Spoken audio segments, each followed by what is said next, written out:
ঘরের ভিতরে অনেক জায়গা ফাঁকা আছে, কিন্তু সেখানে কেউই আমাকে আমার আর্ট স্টুডিও বানানোর জন্য পারমিশন দিতেছে না। আমার বোন তো দিতেছেই না, আর আম্মু একটু সাপোর্ট করলেও সেটাও ওরকমের না। এই জন্য আমি বাধ্য হয়ে একেবারে বারান্দার একটা হাবিজাবি একটা জায়গা সেটা পরিষ্কার করে সেখানে আমি ডেকোরেশন করে আমরা আর্ট স্টুডিও বানিয়েছি। তো আমি এটার দুই পাশ খালি থাকে, এজন্য আমি এটাকে বেড়া দেবো। বেড়া দেওয়ার জন্য আমি পর্দা বানাবো। তো পর্দা বানানোর জন্য আমি একেবারে কম দামি পলিস্টার কাপড়, যেগুলো দিয়ে বিয়ে বাড়ি প্যান্ডেল ট্যান্ডেল সাজানো হয়, ওগুলো আমি কিনে আনছি মাত্র 35 টাকা করে গজ। এই প্রথমবার আমি ভিডিওতে লুঙ্গি পরে আসছি। এই লুঙ্গি পরে আসার একটা কারণ আছে, সেটা হলো যে আজকেও অনেক রঙের খেলা হবে, অনেক রং মাখামাখি হবে। তো আমি যদি এখানে পাজামা পরে আসি বা অন্য কিছু পরে আসতাম, তাহলে আমার সেটা নষ্ট হয়ে যেত। তো লুঙ্গির জন্য আমার অত মায়া নাই, এই জন্য লুঙ্গি পরে আসছি, যত লুঙ্গিতে লাগলেও কোনো সমস্যা না হয়। তো এখন যে ডিজাইনগুলো করতেছি, এটা আমি আমার মনের মতো যেভাবে ইচ্ছে সেইভাবে দিতেছি। তো প্রথম মাথায় আলো যে কতগুলো গোল গোল দিয়ে দিত, আমি 3-4 লাইন করে এভাবে গোল গোল দিয়ে দিছি বিভিন্ন রঙের। তো আমি দেখছিলাম ফেসবুকে অনেকে বহু থিমের রুম সাজায়, নিজের রুম। তো এগুলো মেয়েরা মেবি বেশি সাজায়। তো আমি ভাবলাম যে আমি ওরকম কিছু একটা করি। তো আমি এভাবে বিভিন্ন রঙের রং নিয়ে তো মাখামাখি শুরু করলাম। তো শেষ পর্যন্ত দেখলাম না, ভালোই হয়েছে, খারাপ না। আর আমারও অনেক দিনের ইচ্ছে ছিল যে আমি অনেক পরিমাণে রং খরচ করব, রং নিয়ে ফিক্কা ফিক্কি মাখামাখি করব। তো ভাবলাম যে এই উসিলায় আমার সেই আশাটা পূর্ণ হয়ে যাবে। আর এটা হলো বাটিক কাপড়ের রং, একেবারে সস্তার রং। তো সেই হিসাবে আজকে একটু বড়লোকসগিরি দেখাবো আর কি। এই আনন্দে মনে হয় আজকে আমার ঘুম হবে না। যাই হোক, আনন্দের সহিত আমি রং করতেছি।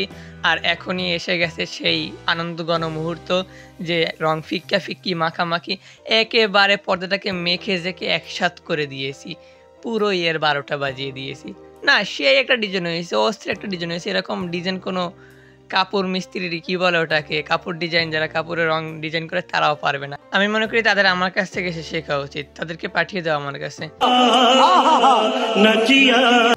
তো এরপরে ভাবলাম যে এভাবে খালি রেখে দিলে ভালো দেখা যাচ্ছে না। তো ভাবলাম যে এখানে কতগুলো ফুল মেরে দেই। তো লাল রঙের কতক্ষণ মারলাম ফুল 3টা, মানে মারলাম কি আর কি, দিলাম, আঁকলাম, যেটা বলে আর কি। যাই হোক, তো লাল রঙের ফুল দিয়ে দিলাম। লাল রঙের ফুল দিয়ে দেওয়ার পরে ভাবলাম ব্যবসায় অনেক লাল বাতি জ্বালানো হয়েছে, এবার একটু অন্য কালারের বাতি জ্বালাই। তো সেই দিক বিবেচনা করেই এবার আকাশি কালারের বাতি জ্বালাই দিলাম, মানে আকাশি কালারের ফুল দিয়ে দিলাম। তো এরপরে 2 কালারের ফুল দিয়ে দেওয়া হয়ে গেলে তারপরে আমি পর্দাগুলোকে শুকাতে দিয়েছি। তো এভাবে কিন্তু আমি আরো 4টা পর্দা ডিজাইন করেছি, 2টা এক ডিজাইনের আর 2টা অন্য ডিজাইনের। তো রং মাখামাখি তো অনেক করলাম আজাইরের মতো। যাই হোক, কিন্তু এখন সেলাইটা কে করবে? সেলাই তো আমি করতে পারি না। তো কি করবো, পাশের বাড়ির মামের কাছ থেকে গিয়ে ফ্রিতে মাগনা সেলাই করে আনলাম। আমরা বাঙালি, আমরা মাগনা শুনলেই, ফ্রি শুনলেই খুব আনন্দ লাগে, আর কিছু পেলে তো কথাই নেই।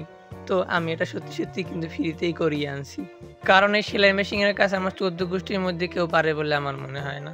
যাই হোক, ফ্রিতে কাজ করাতে খুব মজা আছে। তো আমি এটা দিয়ে যাওয়ার পরে আমি এটাতে রশি ভরে নিতেছি, কারণ আমি খুব গরিব মানুষ, আমার কাছে ওভাবে হ্যাঙ্গিং করার মতো পাইপ টেপ কিছুই নেই, পাইপ টেপ লাগানোর মতো কোনো জায়গাও নেই, রশি বাঁধার মতো একেবারে পারফেক্ট জায়গা আছে। তো আমি সুন্দরভাবে লাগিয়ে নিয়েছি। তো এখন দেখো আমার ফাইনাল লুক। আর আজকের ভিডিও কিন্তু এই পর্যন্তই, দেখাবে নতুন ভিডিওতে। আল্লাহ হাফেজ।